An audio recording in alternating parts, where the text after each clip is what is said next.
Welcome back to Downloadable Content, Final Fantasy VII, 20th episode. We are still here. Ron and Gabe are leveling up their materia.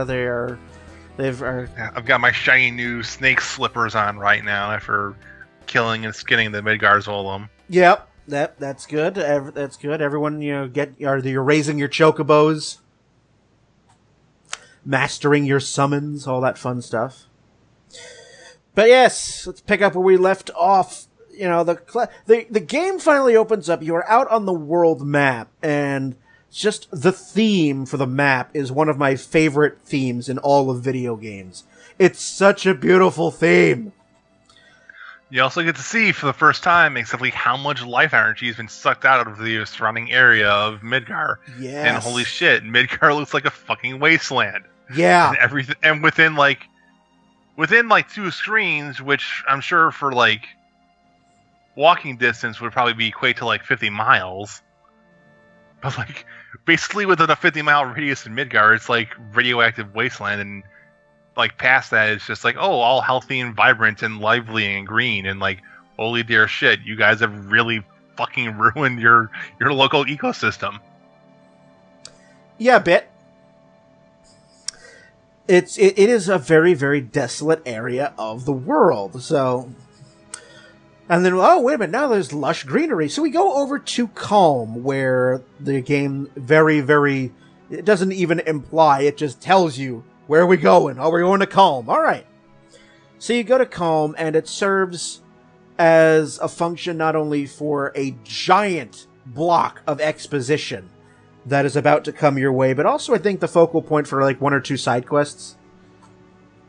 It's meant to be the first town that you can go to outside of Midgar where you can rest up and save and heal and buy new items. Yep. Because at this point in time, most people in your party haven't actually changed their equipment for their weapons. I think Barrett and Tifa got new weapons potentially, but that was about it. Colm's the first town that you can actually buy new weapons and see the new junctionings and see how many materia slots you can get from them. Yeah, it's interesting too, because to Final Fantasy VII's credit, in any other game, Calm would just be the town that you get to within the first half hour. It's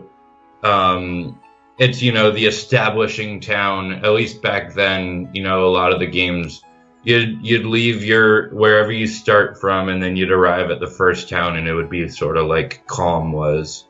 You get a ton of exposition, you find out your purpose, whereas 7 just sort of throws you in there and says, all right, survive, and eventually you'll get to that town, and that town is Calm. Yeah, and you've already got 6 or 7 hours of gameplay under you. You've already got some excellent groundwork, laying some plot and foundation, and then so you go to the inn in Calm, where Cloud just vomits exposition at you, and he relays his entire experience, or what he thinks is his experience, with Sephiroth, the last meeting being 5 years ago in his hometown, and explaining how... Of Nibelheim, yes. What happened on that fateful mission with Sephiroth, and, what happened to Sephiroth that made him go berserk. Also gives you the first inclination of what we were meant to believe is Sephiroth as being a badass. Because at this point in time, in this flashback, Cloud's got 140 HP and gets one-shot by almost everything you fight. Whereas with Sephiroth, he will basically one-shot everything he cuts, and it has 5,000 HP and life 2 and a bunch of other really strong materia. Oh yeah. Absolutely. Just letting you know that this guy is the shit. Mm-hmm. But, something happens in Nibelheim that causes Sephiroth to just completely and utterly lose it. When he comes to the realization that everything he kind of knows has been a lie. And it's such an earth-shattering revelation that he sets Nibelheim on fire. Well, so for those who are unawares, Sephiroth comes to the belief that he is not an actual human being. He was in fact created out of some weird amalgamation of Genova cells and Cetra DNA, much like the people that you encounter in the reactor room in Nibelheim, which is also the game explaining where all these monsters are coming from. They're radioactive experiments caused by Hojo, because mad scientist. Yep. And this this realization causes Sephiroth to think that he is meant to be the heir of the planet. Yeah, he will go to the Promised Land and rule over all, being the child of Genova, which he believes himself to be. Yep. So we have all of that, and during all of this exposition, there's so much exposition that it actually asks you if you want to save through it. Xena Saga? Yeah. Also keep in mind too that throughout all this exposition, Tifa's there. And Tifa was in Nibelheim during all of this. And she chose not to speak up about any of it, only to agree with what Cloud said. Uh-huh. Which you don't know at the time. You figure this out later, and you just went, Tifa, why did you... Tifa! It's called having a spine. You obviously have one, because otherwise you wouldn't be standing up straight with the amount of boobage you have going on right now. But holy tits, girl. It's called having a spine. Use it.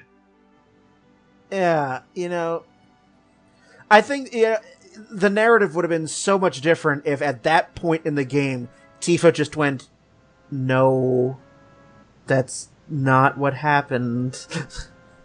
Yeah. From a story perspective, I thought it would be much more interesting if, Cloud gives his point of view on things, and then maybe not even saying it in front of Cloud's face. Maybe while Cloud's sleeping at night, Tifa pulls Barrett and Red 13 and Eris aside and goes yeah, that's all wrong. And here's what actually happened, and explains what happened. What really happened. I mean, you do get from her point of view too, because she's missing a few key points in there as well. Right. I mean, you get during that scene though, during all of this, there are a couple of cues in the dialogue where you get a suspicion that what Cloud is saying might not be entirely genuine from Tifa. Yeah. Also, there's the fact that the exposition dump ends with there being a standoff between Sephiroth and Cloud, and then it's cut to Sephiroth, cut to Cloud, cut to Sephiroth, cut to Cloud, fades to white from that. Yep. And then Cloud's and that's it. To which Barrett goes, that's it? That's it? Really? That's it? What? How'd you beat him? You described him as a badass, and him wiping the floor with you, in every other situation. How did you beat him? To which Cloud goes, shrug. Shrug. To which Cloud goes, I'm the narrator, I have the most power. You hold no power here, mere mortal. So, we got some question marks there, but, alright, fine. So we move on from Calm after everybody gets an upgrade, and you realize as you're, after you get back on the world map, you realize where you have to go, but there's this giant sort of pond that's blocking you, and there's this really, really big enemy. This sort of snake-like enemy. And if you... Oh, yeah, that terrified me. The Midgar Zolom sitting in a swamp between you and the cave entrance to Junin Harbor. Well, yes, you go to Junin Harbor after this, but there's also Fort Condor. Yeah. But... So you're okay, because how many of us made the mistake the very first time we played, thinking, oh, we'll just walk across this swamp. Because as soon as you do, the Zolem's like, makes a beeline for you. I didn't. Hope you saved. I went to the Chocobo farm. I went to the Chocobo farm first because I saw that, like, because from my point of view, I was like, oh look, I'm walking across, la la la la.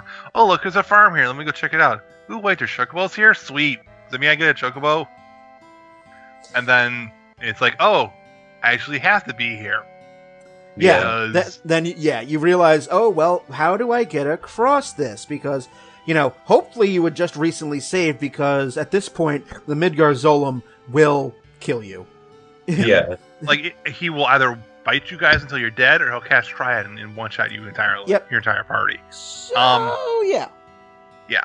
So the funny thing is, it is actually possible to cross that thing without actually doing any of the Chocobo side quest stuff. Huh. Most people, then when they speedrun Final Fantasy VII, there's a certain... It's basically a combination of abusing the cliff faces and knowing how this Midgar Zolom like snakes around, where if you hug one of the walls and you get the Midgar Zolom to bounce off of them in a certain position, he'll basically just like bounce around you until you get across the swamp. Ha! That's pretty awesome. It is pretty awesome. But now you go to Chocobo Farm and you learn how to catch and ride a Chocobo. And you are also given your first summon, which is Chocomog. Chocomog, right? Yes, that's your first summon. Yeah. So I think that ends up being that, like, there's a 1 in 32 chance of you getting Fat Chocobo, and then that chance increases as the Materia levels, right? Yes. Yeah. And then eventually gets to be like 1 in 4 chance or something like that. Yeah, it's for a starting summon. It's not bad. No, it's like 300 physical damage basically, or non-elemental magic damage, which is pretty decent. And then if you get Fat Chocobo, it's like 1200 or something like that. Oh yeah, you're hoping at that early stage of the game, you're hoping for Fat Chocobo. It's like, yeah. So. All right, you get you're trying to get your Chocobo, and you know that you're on the battle screen with one, because suddenly you start hearing the theme music from Third Rock from the Sun. Yeah. And you get your Chocobo, you cross the pond because you can outrun the Midgar Zolom. also, even if he touches you, he just bounces off you because you're immune to battles while you're on a Chocobo. While you're on a Chocobo, yep. It's like, nope, I'm on Big Bird. Nothing can touch me. Yeah, I'm on my safe zone. I'm on the floating platform. Your lava can't affect me. Exactly. You get to this cave that's across the swamp, where the Turks, which have now become really, they've sort of take on the role of comic relief. I love that aspect of them. Like you're in Midgar and they're all serious, but after you leave Midgar, they just sort of become comic relief. They act all big and bad, but they're really, really dumb. Like really, really dumb. This is also the first introduction to Elena, I think, which is one of the Turks. Yep. Right. Yeah. And this is also they're all business, all badass, like badass or whatever. They're all, mafia-esque before President Shinra dies. And then after, they're led by Rufus, who's got a totally different take on things. And so then I like the way that it sort of narratively changes their development too. Like they're set up as one set of people, and then they become a different set when their leadership changes, which I thought was pretty cool and realistic in that way, because they don't have old fat ass hovering over us all the time, so whatever they say. I mean, they're still being coordinated by Heidegger, right? I can't remember. I think Scarlet is. I think it's Scarlet. That's right. But at the very top of the pyramid, there's no longer President Shinra, who I don't think anyone liked all that much, like even in the world of the game. including Rufus. I don't think Rufus liked Shinra very much.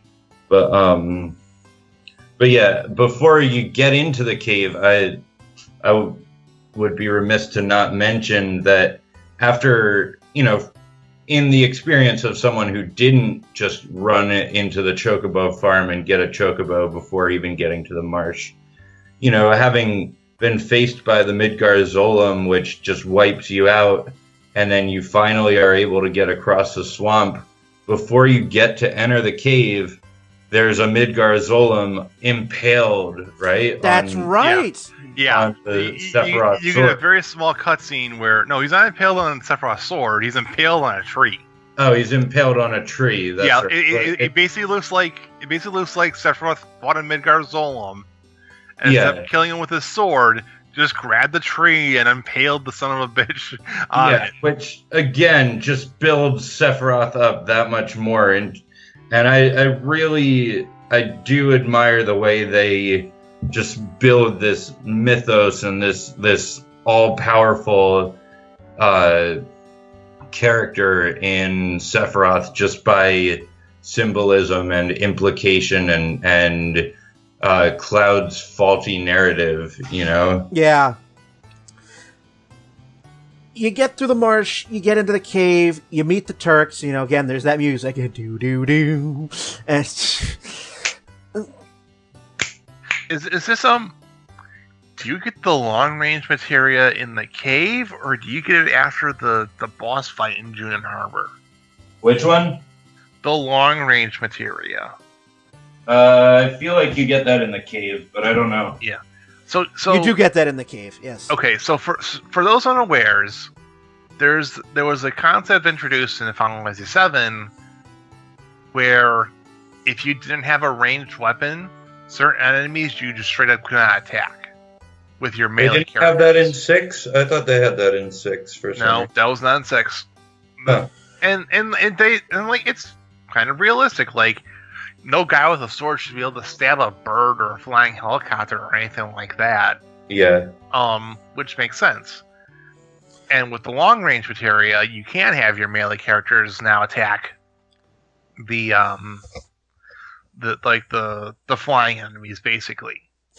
It also did this thing where the long range materia made it so that your attack power was the same from the back row, because you could adjust your party is into a front and or back row. So you would keep like your weaker physical characters in the back,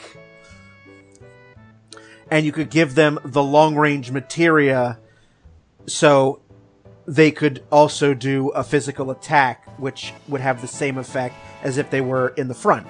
Or vice versa, have your stronger characters in the back doing the same damage as if they were in the front row. So, very useful.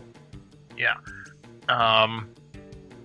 And so you get the materia, and then you get out of the cave, and then you have the option of going to Fort Condor, or you can go straight to Junin Harbor. I think most people ended up going to Fort Condor. And you could also go to the forest, right? There was the forest there, but Yuffie you couldn't get then. It was only after you get across the harbor, I think, that you could get Yuffie. Really? I think so. I thought you could get her right away, because I'm pretty sure the first time I played, I missed her because I never went back you could get Yuffie in any forested area. Okay, so you could get Yuffie then. All right. Yes. Okay. I always pronounced her Yuffie growing up, but I don't know if I assumed Yuffie just because of Japanese. Yeah. Romanji. Same, but back in the day, I always just called her Yuffie. Back in my day. Yeah, in the game, it was Eris, and it was, I always read Tifa, but, again, that was just based on my limited perspective at the time. So, hey, we have a Ryan. Yeah, I finally got here. Oh my god. That's all right. You made it. You're good. Yep. Welcome. we've been here almost 2 hours. You haven't missed a whole lot. We're just getting to Junon, for crying out loud. So, Oh, wow. so we spent like an hour and a half talking about Midgar. That first part of the game. So Oh, yep. we're slowly chewing our way through here. So welcome aboard, and we'll dive right in as needed. So yeah, going, Fort Condor, you find out that, there's a giant bird sitting on top of what was once a Shinra reactor, and there's this because it's warm. Yeah. Yeah. You have this ragtag group of people who are staying and just putting up the resistance here, just fending Shinra off, like, no, leave the bird be. And You have PETA and Greenpeace that are like, no, leave the bird alone. And Shinra's like, no, fuck you, it's our reactor. so, and you can stay there to fight the Shinra and do that side quest. It becomes a required story element later on. Yeah. But, so we'll leave that behind, and we go over to Junon. And again, the Junon area is, again, divided into this upper area and lower area. You have in the lower area, the villagers and the poorer people. The fishermen of Junon Harbor. Yeah. And, it's like, all right, well, we need to get up above. But you have this Shinra dude that's blocking your cargo elevator. So it's like, all right, how do we get up? Oh, we just go Mr. Dolphin. So, Yeah, That was so weird. Yeah, mind you, you only get Mr. Dolphin after you do a boss fight, kill a water snake, then perform CPR on an 8-year-old. on Priscilla, yeah, that's her name.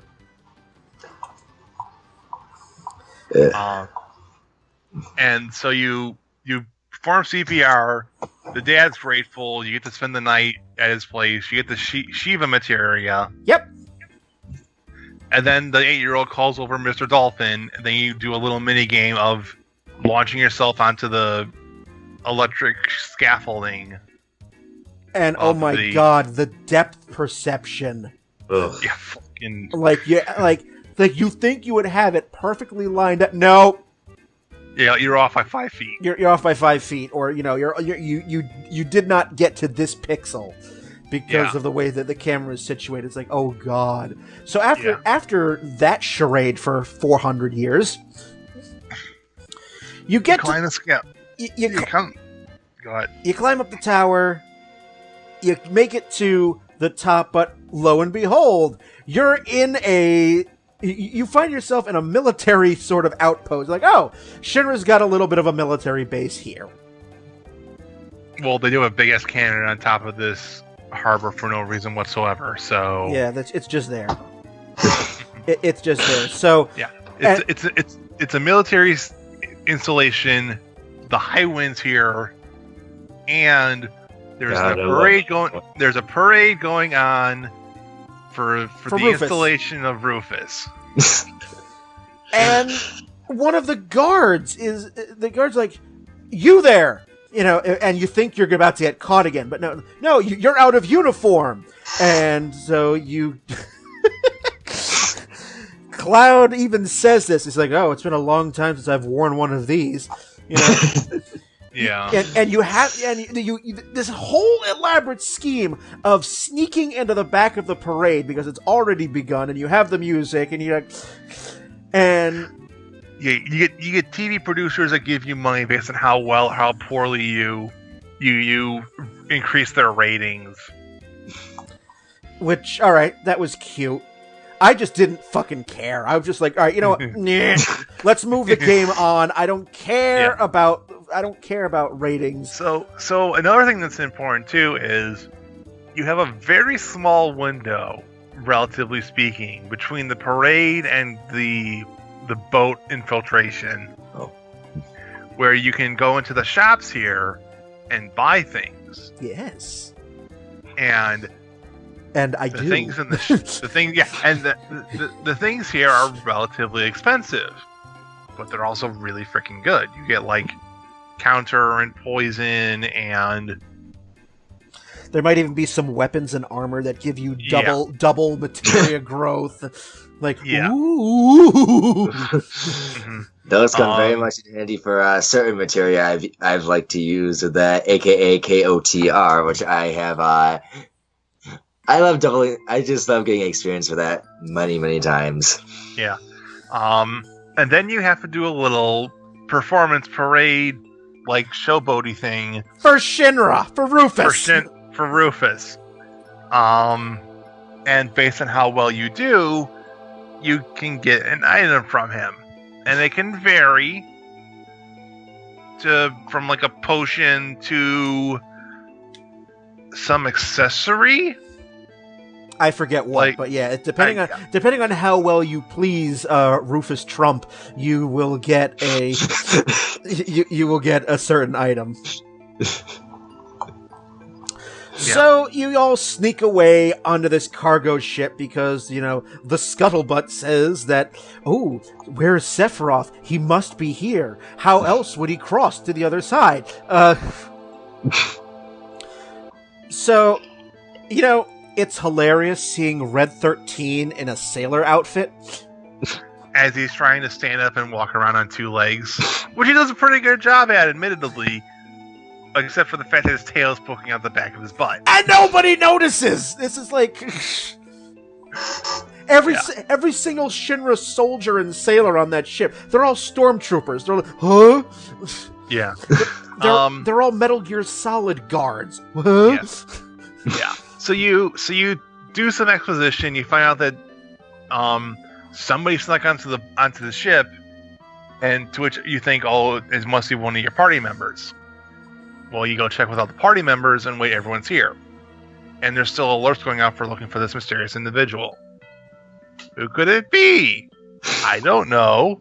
Maybe some white-haired dude with a really big sword. Like a shadowy figure. And so the alarm, because the alarm goes off, and you see a Shinra soldier, and you try to talk to him, and then he just collapses forward dead. Like, ooh! Because he's in front of like the reactor for the boat or something like that, I think is where you end up going to. He's like in the engine room. Yes. And then where his body was, Sephiroth rises out from it. Yeah. He then taunts the party before flying off, but not before leaving behind a piece of Genova. And this is the very first Genova fight we have. And they get her stupid, creepy ass music. That music, it's like the grand climax of the first movement of the game. You know, it's the first time you have encountered him with your current party, right? Yes. Or so supposedly encountered him, you know? Yep. Not knowing that, you know, there's more of him. Yeah. You gotta find the gold chocobo. So you're heading out? Yeah, I think I'm gonna hit the road myself, but it's been a pleasure chatting with you, and watch out, Sephiroth's still out there. The truth is out there. He is in. When I was in Japan, I went to the Square Enix store, and in the floor they have a full-sized model of Sephiroth encased in Genova, in Mako, or live stream in glass that you can walk over, and it was hardcore and kind of freaky at the same time. Oh, Japan. So he's out there, is what I'm saying. He's out there. All right, well, if you're going to get going, then thanks for being on. Certainly. And I'll talk to you later. Yeah. Till then. All right. Take care. So you fight Genova, you beat her, and then everyone slowly walks out of the engine room because the boat's about to dock. If you don't pick it up, you don't get it. It's the effort materia, right? Or is it Ramu? I forget which one. It's one of the two. I think it's different. Some materia. Yeah, it's one of the summon materias. And then you get to Costa del Rio, I think is what they call it. Costa del Sol. You're close. Sorry. Yeah. Oh yeah, that fun was it. Remind me again. I think that was like where you get to do like all the casino games and all that. That's Gold Saucer. Oh, that's Gold Saucer. Yeah, no, this is like the resort getaway for like all the snotty rich people from Midgar. So basically, Florida for New York. Yeah. Mar-a-Lago. Sorry, I couldn't resist. But you can edit that out, Brian, if you want. But here it's also interesting because Costa del Sol, you just think, all right, I'll rest up here. We'll get because there's a materia store here, and you get some pretty good materia, weapons, items. But you find Hojo he's with a couple of women.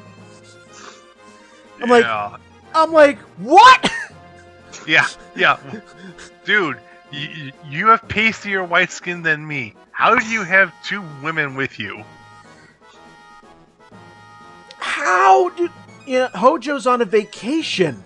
I'm like, Hojo, you're the reason why this is all going on. What the hell are you doing? You put us through the fucking ringer at the Shinra building. How the fuck do you get a vacation? But you have to talk to him because he kind of tells you where to go next. He tells you to go to Mount Corel.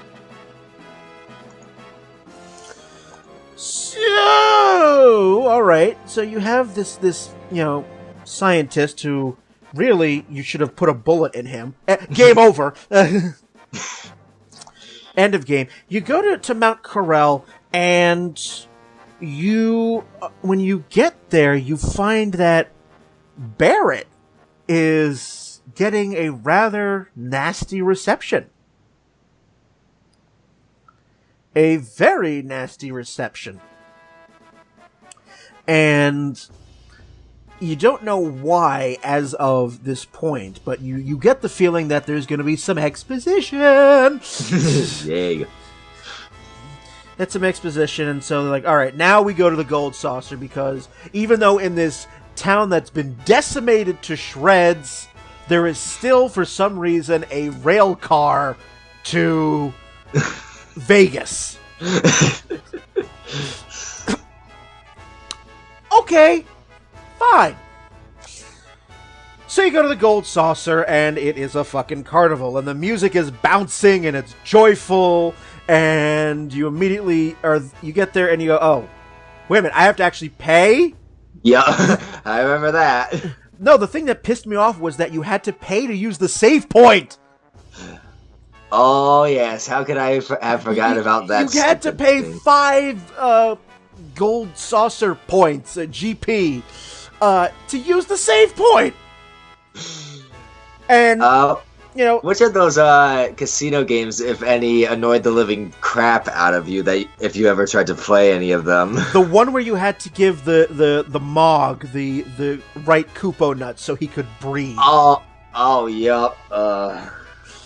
That annoyed me the most because you had to there's exposition that's going to take place at the Gold Saucer, but this is an area where you can let off steam, and you could, I love the chocobo races.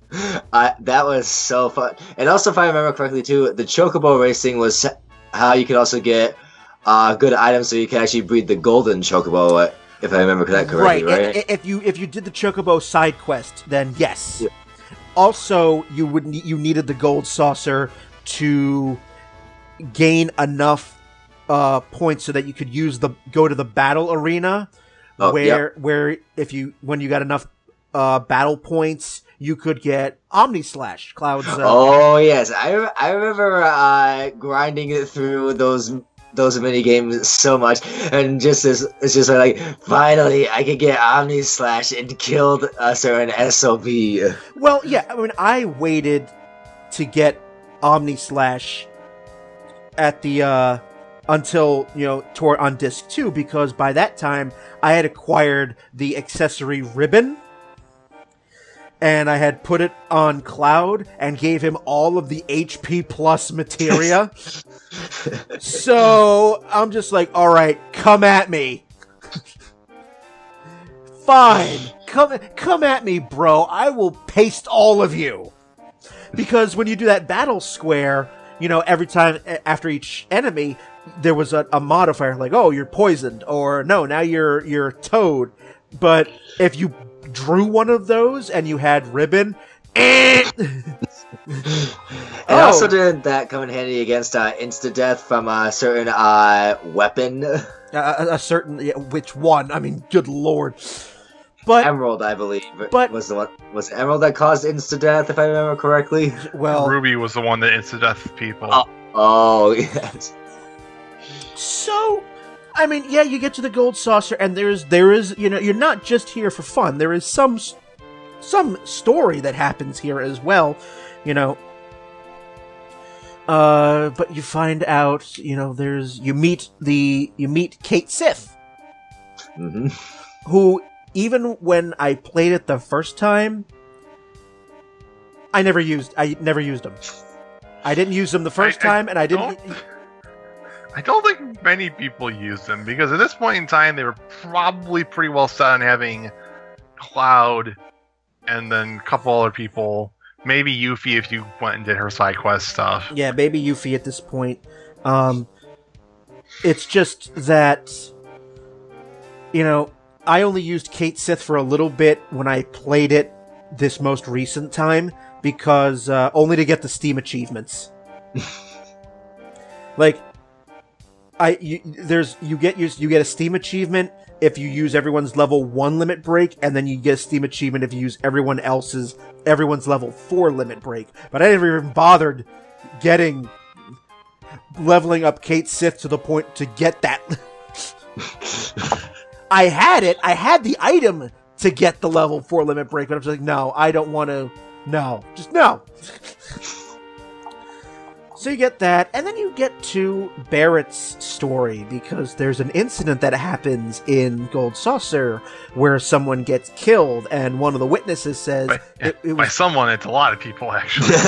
but it was done by somebody who had a gun for an arm. And what do you know? Someone in your party has a gun for an arm. I mean, to be fair, that's a pretty recognizable trait. A bit, yes. And if you're playing this for the first time, you're just going, Barrett? Are you a cold fucking killer? Because... I mean, yes. Yes. I mean, yeah. Yes, he's a murderer. But the difference between killing people for a cause and killing people just because you want to kill them. I don't know. Barrett, at this point of the game, could go off the rails. Okay, this is also because at this point in time, we also have to go through North Coral, and he gets really fucking pissy during all of North Coral. Yeah, because when you get there, he's very clearly disliked. He is very clearly loathed, but you don't know why.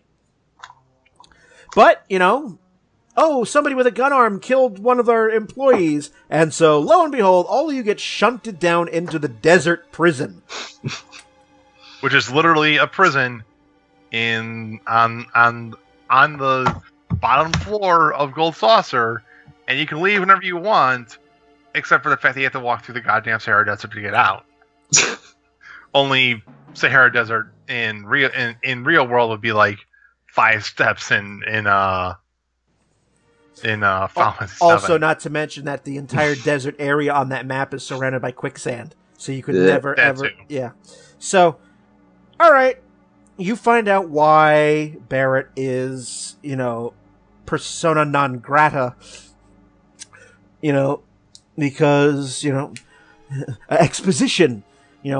Shinra wanted to build a reactor in Corel, and a lot of the villagers said, this will be good, we'll have jobs, there'll be, money coming in, and you have this one character named Din, or Dine, or however you want to pronounce it. Like, it's him and Bear and a couple others are like, we're not entirely sure because, like, I mean, our entire livelihood's been based off of mining coal. What are we going to do if we can't mine coal anymore? So, and Barrett was actually for Shinra. It was Dine who was really, really adamant. Like, no, do not bring Shinra here. But he was ultimately overruled. Shinra built the reactor, and one fine day, Barrett and Dine were out and about, being lovers, I guess, or whatever they do, and there's an accident at the reactor and the town burned? There was an accident at the reactor that Shinra blamed the town for. So, in retaliation, Shinra destroyed the town. Which made me wonder, even then, like, wait a minute. If Shinra was already employing these ruthless tactics well before the start of the game, how the fuck did anyone allow them to do anything? Shadowrun Mega Corporation logic, Brian, is the answer I have for you. They threw money at the problem until people said, sure, finding it to rule everything.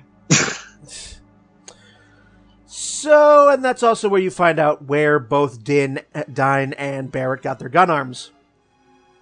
Because they were shot off. yeah. They literally got machine gun off by a spray of bullets from Scarlet and her mooks. Yeah.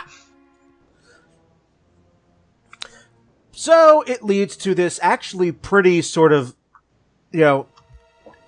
climactic boss fight between Barrett and Dine.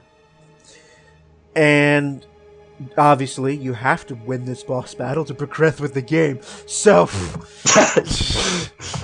so Dine gets dead, and he manages to, give the, I think they weren't quite free yet. They were on their way. They also had to win a chocobo race. So the thing was Dine gave like some key card or whatever to Barrett and said, hey, you can use this to go back to the gold saucer and get your freedom. And then he says, take care of Marlene for me, and then he goes and commits suicide. Yep. You get to the top of gold saucer and it finds out, oh no, wait, you can't leave just yet. You gotta win a chocobo race first. In some sort of like prove your worth and I don't know exactly why he had to win a chocobo race. Because the owner of the gold saucer demanded it. Dio. Okay. Yeah. And Dine did win a race, but he never left because he felt he would belong there, I guess. Corel was his home. Yeah.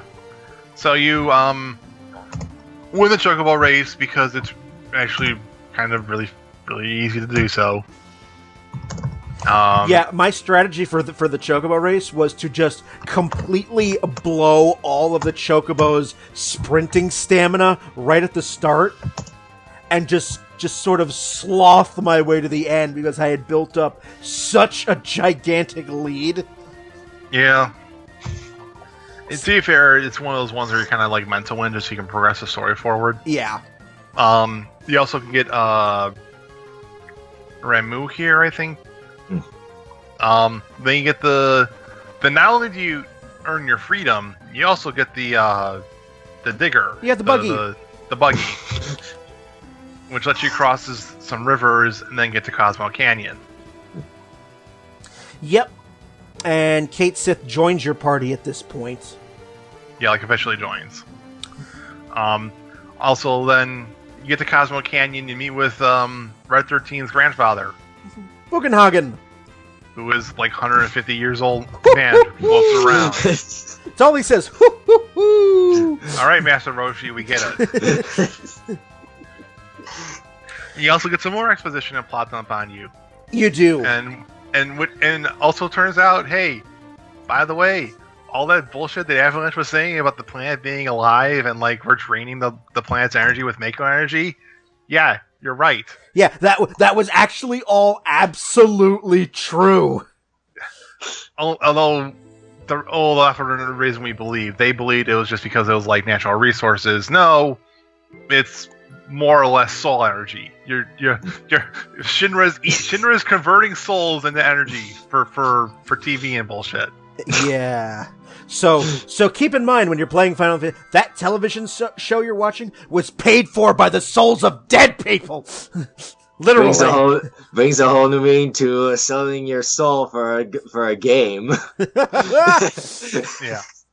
Yeah. And that this is some rebirth reincarnation thing going on is the idea behind this. And what the reactors are draining the life out of the planet and are converting it into energy, which then gets used up. It doesn't re-enter that rebirth cycle. Right. You're also given a tiny bit of plot just before Cosmo Canyon. There's this tiny little town called Gungaga, and there you meet the parents of a character named Zack. Yep. You don't know who Zack is, but they gave Zack's mom and Zack's dad, I think, right? Yeah. Yeah. Was this also the ruined town too? That got blown up in a reactor explosion. Yes. Yeah. Yep. Okay. Yep. Because Scarlet is in the town looking for something called huge materia. Don't tell Billy Fusillo, and you'll only understand that reference, Internet, if you live in upstate New York. Oh God, that gives me nightmares. So she's looking for great materia, huge materia, fantastic materia for us to use. Terrific materia, the best. Yeah. Materia is so good. It's so good. But you meet Zack's parents, and it's this tiny little thing because they remark that Cloud looks like him. But Cloud has no memory of this Zack. And I love it because Square didn't really make a big deal out of this particular scene.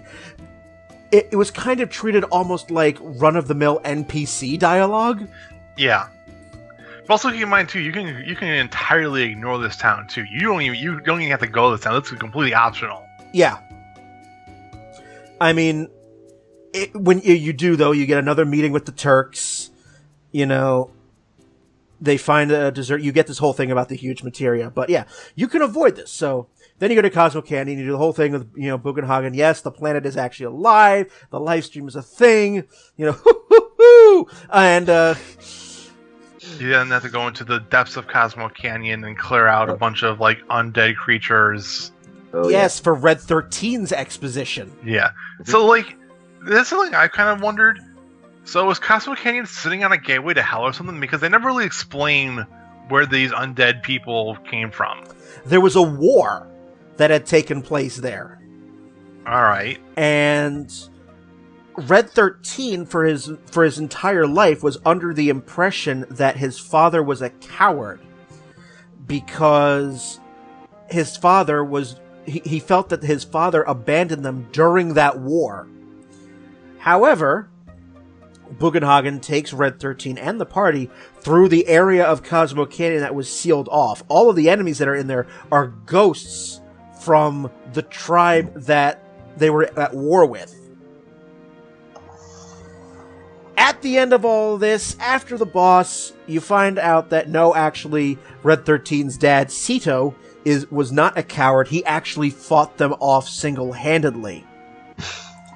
And... it got turned to stone for it. To which I reply, so give him a soft, give him a Suna or something, please. Yeah, you can buy them in the goddamn store in town. Thank you, Ron. I'm not the only one who. Unless this is a case of his body is degraded after months and years of being exposed to the elements, and no, because you can see the stone statue, the stone figure, crying. Yeah. So it's he's still alive. Like, you can fix that. I seriously, like, give me 5 seconds. I just gotta climb up there and give him a soft. Like, I can fix this. I can fix this. Yeah, we can have the tearful family reunion right now. I've got 10 of these sitting in my inventory that are doing nothing. Yeah, like, we can fix this. Like, come on. Like, let us fix this. Which is like, no, he's dead. Like, no, he's not. Fucking. All right. Wait a minute. Did he speak to Palom and Porum? I don't know. Fucking. I mean, yeah, there are some moments in this game, for all my love for this game, there is some narrative moments that I'm just like, no, there's moments in Final Fantasy in general where you can go like, I can fix that. We have items to fix this. We can fix this. Give us 5 seconds. We can fix this. I'm like, like, he's a stone he's been petrified. No, we've got the technology. We have the tools. We have the talent. It's still a time. But no, narrative. Narrative says no. No, so no, you're not going to get the nice, tearful reunion between Red 13 and his hero father because of plot armor. Yeah. So you finish up with Cosmo Canyon, you take the buggy, and now you go to Nibelheim. Yes! Oh, yeah. And this is when you start realizing there's something really fucking weird going on with this bullshit story Cloud gave you. Oh, yeah. Because everything's rebuilt. Mm-hmm. Everything's rebuilt. Yeah. Everything is rebuilt, and your first big clue after that is no one recognizes Cloud. Yeah. Like, you go to Cloud's mother's house, which you believe was her house, and... No. Who the fuck are you? Yeah, who the fuck are you? And, like, there's someone else living there. Like, she says, oh, yeah, the person who lived here, like, they died a year or two ago. From, like, natural causes. And it's like, well, wait, what? Well, yeah. What? And not only that, but, the people don't recognize Cloud, and there are also, the occasional Sephiroth droppings. Yeah. That are... You also, like, everyone, like, people remember Tifa. Yep. They recognize Tifa. But Cloud, who are you? Yeah. And so, I'm going through this, and I'm going, ooh, whoa. This is home. This is homecoming. Where's my welcoming music? Where's this? Yeah. Where's my theme music, huh? You can also go into the mansion, and this is the first time you get to run into Vincent. If you choose to, yes. Yes. If you choose to, and there is also an item in there, which. This is also the earliest you can get someone's level 4 limit break. Because, do you remember the safe? Oh yeah, that's safe. That has, it's Vincent's limit break too, right? No, it's Red 13's. Okay, my mistake. It's Red 13's limit break. It's the safe, and oh god, that boss. Yeah. Well, again, it's not much when you fight right away, because you can't really... Oh, but I did. Yeah. I mean, I took that boss. I think you can kill it. It's just really, really hard. It is. It is absolutely really. Which boss is that? It's called Lost Number, and it attacks you with both physical and magical attacks. So the fight's kind of like in two parts. The first part you just beat the shit out of it, and around like the halfway point, the boss splits up and kind of starts to use either magic or physical attacks almost exclusively. And then it's mostly resistant to one and really weak to the other, I think, right? No, it's not weak. Okay, there's a purple half and a red half. Okay. So, as you're beating the shit out of this during the first part of the battle, the purple half will be the one that remains, which means it becomes resistant to physical attacks, so you use magic. If you used, if you were using magic primarily, you switch over to physical. Okay. If you've managed to use Aerith's, up to this point, and you managed to level up her limit breaks to the point where she has Seal Evil. Yeah. It stuns the boss for a lot of turns, so you can just beat the shit out of it. But because, I knew in my second playthrough, I knew what happens to Aerith. Spoiler alert: she dies. Yeah. I said, "Fuck it! I'm not going to waste all this time leveling her up, knowing that she will be once again killed and not been able to be revived because plot armor." Yeah. So, but Vincent. So you can eventually get Vincent. It takes a little bit of time to do so, but you can't get Vincent when you go and leave Nibelheim. Yep. You walk through the Nibble Mountain. Mount Nibble. Mount Nibble, whatever the flip they call it. And then you come out the back of it, and you get to this leaning rocket sitting in the horizon. Yes. And then you find into, oh look, it's Rocket Town. Wait, you mean Shinra actually decided to do something useful for a change? And they invested into NASA? We're gonna suck the Mako out of the moon! Yeah. So, but, then you get introduced to Sid, the other swearing asshole in your party. Yes, one of my favorite characters. Now, Vincent, going back to Vincent for a sec, I think for all of the narrative goodness that was in this game, this was one area where I really felt that Square dropped the ball, because Vincent has such an amazing backstory that only gets hinted at in the game. I mean, you have to wind up playing Crisis Core and Dirge of Cerberus to get the full aspect of Vincent's backstory, but he's such an interesting character. Like, first of all, why the fuck are you sleeping in a coffin? Yeah, like literally, to get him to meet him, he's locked in a room in the basement of Shinra Mansion, and then after you get to the room where he's in, he's sleeping in a coffin. Yeah, and there were two items in that safe. One was one was Red 13's level 4 limit break item. The other is the key to that room. Yeah. So like, it's really, really too interesting too, because they do explain some of his backstory, at least the more important parts, with side quest stuff for him in Disc 2 and Disc 3. But it's just getting to Disc 2 and Disc 3 to begin with. Yeah, and, you get him, so you get to Rocket Town, and you find out why there's this leaning rocket.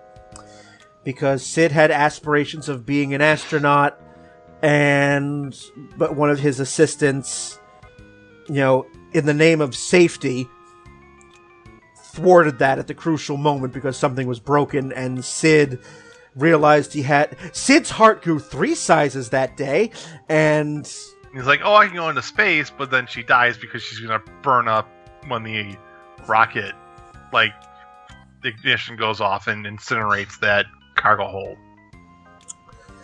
So he calls off the launch, and he has a perpetual grudge against Shara for the rest of the game. Just completely treats her like shit. I wanted to reach into my computer monitor, grab Sid by the scruff of his neck, and be like, get over yourself. Mm-hmm. You're not so fucking important enough. Yeah. But so, also keep in mind, too, that at this point in time, he was also working for Shinra. And he had made the Highwind for them to use. Although he made it for himself, and then they kind of stole it from him. Yeah, they did. To which he was like, okay, fine, whatever, stole the Tiny Bronco. Yep. And then they said, oh, by the way, Shinra shows up in town and says, oh, by the way, we need a Tiny Bronco now. And Cloud was like, fuck that. and they escape on the tiny Bronco, but it gets shot down, and now it becomes your makeshift boat. Just also keep in mind too, you fight Hildegard too in this one. Yeah, you fight Heidegger? Heidegger, yeah. You fight Heidegger, he throws some magic at you, he shoots like Ice 2 guns at you, and he gets defeated because he gets scared, runs away, then gets hit by a truck that just shows up randomly for no reason whatsoever. Comic relief! Yeah. Comic relief. Alright, so now you have the tiny Bronco, which has become a makeshift boat. You can't fly it. It can only work in shallow water. But because how they constructed the game, there's enough shoreline that you can snake your way around the shores and get to the next continent. Yep. Yes, you can. And you can also, at this point, I mean, you've got a couple of side quests. You have Yuffie's side quests, in which, when you do that, you gain the summon Leviathan. Ooh, that is a fun one. And also, there's another cutscene in Wutai where you get to meet Don Corneo again! Yep. Oh. Shrinky Dink! And, Yeah, so... Like, Yuffie's side quest, I don't think you were meant to do it immediately after getting the Bronco. It's just ended up being that, like... It was there. It was there, and people are like, oh, this new thing that's, like, way in the corner is, like, not Japan. Let's go and investigate not Japan. Yuffie, you bitch, you stole all my Materia. Now I can't leave because I don't have the Materia back. Yep. So you spent 3 hours doing this bullshit. Yep, and once again, you go, and Don Corneo... And here's the thing. Don Corneo, he flees to Wutai. Props to him for getting the fuck out of Midgar so quickly. But, Yeah. Wait, here's a question I have. There's really no planes in Final Fantasy VII. Or boats, for that matter. How the fuck did he get 3 quarters across the goddamn world in as much time as it took us? Game logic. Probably the same way that Shinra managed to get the entire Junin canon over to Midgar in about 2 minutes. There's definitely some disconnects in game logic here that are going on. That it's just like, why? Well, I think the developers are just like, why not? Yeah, but you deal with Wutai, you beat some Turks, you get your Materia back, and then if you want to, you could then have Yuffie go through the 5 stages of grief. Sorry, not grief, greed, and get her the Materia from the Wutai to get Leviathan. Yeah, to get Leviathan, which admittedly is a pretty strong Materia. Yeah, but good fucking luck beating her father, because holy shit, that's a really hard boss fight. It is doable, but like I said, I leveled up. I didn't do that side quest right away. I did the Don Corneo one right away. I waited because I knew I was going to have to go through the Tower of 5 Shits to. Yeah.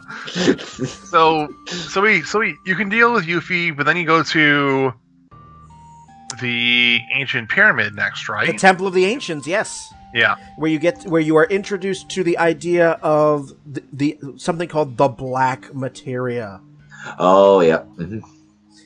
So there's also more introductions to the notion that something ain't right with Cloud.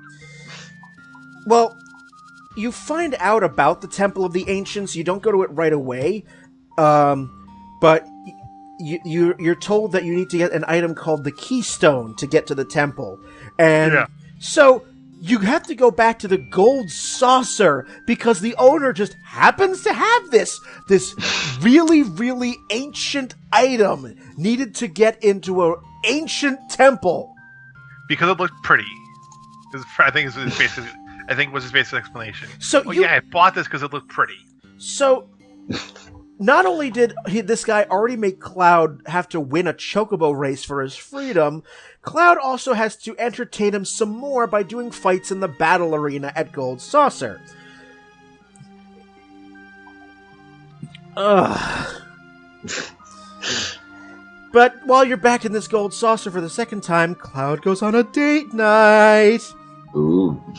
with one member of the cast. Now it's meant to be like one of the females, but it can also end up being Barrett. Yep. So you have that, or Sid too. In theory, I think is possible. Not likely, but I think it's possible. So you have a date night in the gold saucer, yay, and also at this point you find out that Kate Sith is not all who he's said he was. Yeah, he's working with Shinra, and he's a spy. Yeah, he's reporting to the Turks, and again, a shadowy figure. So anyway, we get to the Temple of the Ancients. We fight our way through it. We get the black materia, and then we get more introduction to Sephiroth showing up and screwing with things, but not before we fight Demon Wall. Oh yes, that. Yeah. Demon Wall, probably the first major, like boss check in the game, really. Yeah, that's. I could agree with that. You know, if you were a fan of Final Fantasy all throughout the series, and if this wasn't your first game, you'd look at this and be like, "Oh, hi, Final Fantasy 4. Nice of you to show up." Yeah. But yeah, I mean, to be fair, he's pretty creepy in 7, so like, props to them for that. But like, this is probably the first boss battle where you're like, it's an actual. You can't just like whack him to death. You actually have to think about what you're gonna do and how you kill him, because he'll do his wall charge, and it's going to pretty much wreck half your party unless you know how to prepare for it. Yes. So you get to the temple, you find out that the black materia is the ultimate black magic. It's meteor. Yeah. Where you literally summon a meteor to impact your foe, which, sure, sounds powerful. Only then they do the logical repercussions of it and lead to it being like, you know, wrecking the entire ecosystem, 10,000 years of Ice Age and bullshit like that. Also find out that the temple itself is the black materia. Yep. That the ancients were able to like expand out into it, and that the only way to get it would be to literally have it collapse in on someone and kill them in the process. Yep. Because it's trapped in like this like holographic puzzle box. Yep. But this is when we find out that the backstabbing asshole that is Kate Sith and his puppet body actually comes in useful. Because it's a robot. Because it's a robot. So he's just like, okay, I'll just leave the puppet body to solve it, and then send in a new one to replace it. I volunteer as tribute, and he does that, and so they get the black materia, and then because right on cue, you do a good thing, no good deed goes unpunished. Sephiroth goes, "No, I command you to give it to me." And Cloud, being the dumbass mind control idiot that he is, says, "Oh, sure, that makes perfect sense. Yeah, I'll give it to you." Like I said, intelligence is his dumb stat. It is, and he also begins attacking Eris. Mm-hmm. But stopping everything is Kate Sith number 2, which just happens to show up right there. Yeah. I'll save you! You know, just... So you wake up in the Zack's hometown. And Cloud's like, well, I can't entirely trust myself now, so I'm gonna, like, if I still want to deal with Sephiroth, so I'm gonna go out with you guys still. Just keep an eye on me in case I go loony again. Yes. And oh, by the way, Ares goes missing. Yes. She has fled because she's hearing voices, and so is Cloud, so... Cuckoo! So you go and chase after Ares because she's going for something called which she thinks is called the white materia, which is meant to be like the... Holy. Yeah, which is meant to... Yeah, I mean, we know it's holy, but her explanation is it's meant to be the exact opposite of meteor. Like, it's meant to be the thing that stops the meteor from wrecking the planet. Right, and you're given this in a sort of dream sequence. Yeah. That Aerith has gone to the sleeping forest, and so Cloud and company bumble their way to Bone Village, which you have to do this mini-game to find a key within these ruins. You have to find the Lunar Harp. Yeah. So you get to enter the forest in Coral Valley, which go to the Forgotten City. Do some digging. Yep. Do some digging, get the Lunar Harp, and then you go through the forest, and then you get to the abandoned city. You get to the abandoned city, and you find Aerith in prayer. It's this gorgeously beautiful thing, and you're about to get Aerith, and then again, Cloud assumes. Suddenly, Harbinger comes in. Assuming direct control. Yeah, Harbinger comes in at this point again. Assuming control. And there's Cloud with his Buster Sword getting ready, to just basically behead Aerith, and Cloud, in a moment of sanity, realizes that's a bad idea. Like Solid Snake, like, no, I can't do it. Yeah. I cannot crush Gray Fox with Metal Gear. Yeah. To which Aerith looks up and goes, "Oh, Cloud, you're here. Hi, how are you?" Cue Sephiroth diving in from the rafters and shanks her like the Phantom of the just comes and admittedly, like,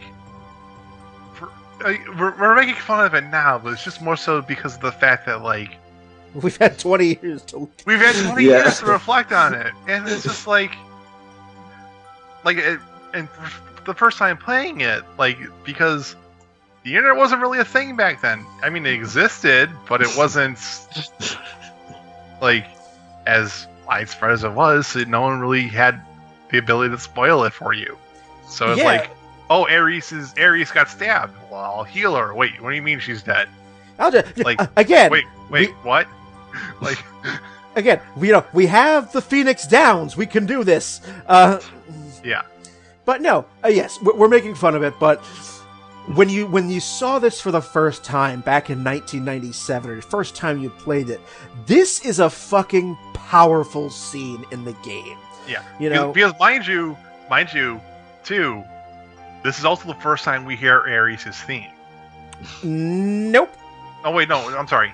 You hear it in her house with Elmira. You hear it in her house when you first get introduced to her growing up as a kid. Yep. But then you hear it being played when the materia falls off from her dead body and goes into the water.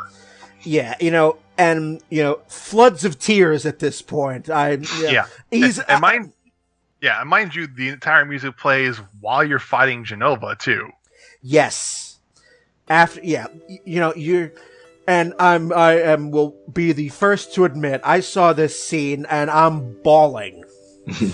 Not only has Aerith been a great character, it was probably the first time I was really, really introduced to the idea of permadeath. Yeah, major character death. Major permadeath here. At age. It's also interesting too because compared to most of the other people in the cast, Aerith is a very soft-natured, she can handle herself, but she's generally speaking a very kind soul. In this world of grime and dirt and general nastiness, there's this one speck of light that's the precious flower meant to be protected. Yeah, I mean, this is pure character here, this perfect cinnamon roll, and. Yeah, and Sephiroth says, "Yeah, no, fuck you, stab it." Yeah, and you're right. You have Aerith's theme playing not only as she's dying, but also Sephiroth is basically just like, "Hey, good, done, see ya." And yeah, and to which Cloud's like, "She's dead, you piece of shit, and I'm gonna fucking kill you." And he says, I'd like to see you try, flies off and leaves another piece of Genova for you to deal with. And it's not, you don't have the boss music, it's still Aerith's theme going.